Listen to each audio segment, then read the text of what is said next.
Hi, Kate Lynch here. So today I'm going to discuss how pyruvate is transferred into or turned into acetyl-CoA. So that is the fuel towards the citric acid cycle, and it's really how glycolysis and the citric acid cycle are linked. So this is a really important step.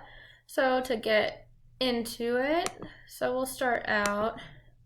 So glycolysis takes place in the cytoplasm, whereas the citric acid cycle actually takes place in the mitochondria. So pyruvate actually needs to be moved over to the mitochondria to be metabolized aerobically.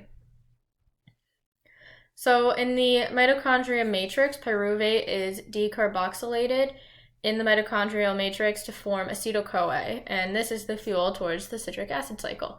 So we're going to be focusing on this yellow box right in here that I took from the textbook. So this reaction is how glycolysis and the citric acid cycle are linked, as I mentioned before. And this link allows the complete oxidation of glucose. And the pyruvate to acetyl-CoA conversion happens in 3 steps. So we need to know about the decarboxylation, oxidation, and the transfer of the resultant acetyl group to CoA, or acetyl-CoA. All right, so the first step is the decarboxylation. So here we have the pyruvate, and it is decarboxylized into the hydroxyethyl TTP. So in this step, pyruvate combines with TTP in its carb anion form, and it is decarboxylated and makes the hydroxyethyl TPP. It is catalyzed by the pyruvate dehydrogenase component, or E1, and the coenzyme is the thiamine pyrophosphate, or that's what the TTP is. All right, so the next step is oxidation. So now we are going from TTP into oxidation.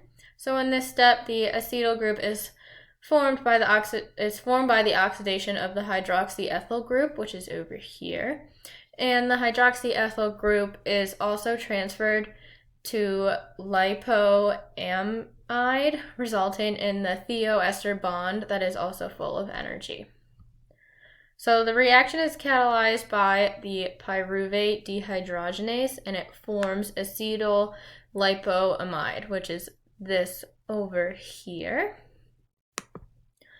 So next step is the transfer to CoA. So we are going from acetyl lipoamide to CoA. So the final step is where the acetyl-CoA is formed. So the acetyl group is transferred from acetyl lipoamide to CoA to form the acetyl-CoA. And the reaction is catalyzed by dihydrolipoyl transacetylase.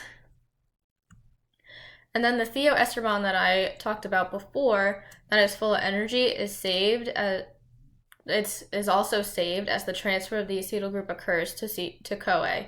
So as a result, the acetyl-CoA is formed from the pyruvate in the beginning of the conversion, and that is how pyruvate is transformed into acetyl-CoA, and that is how it goes into the citric acid cycle.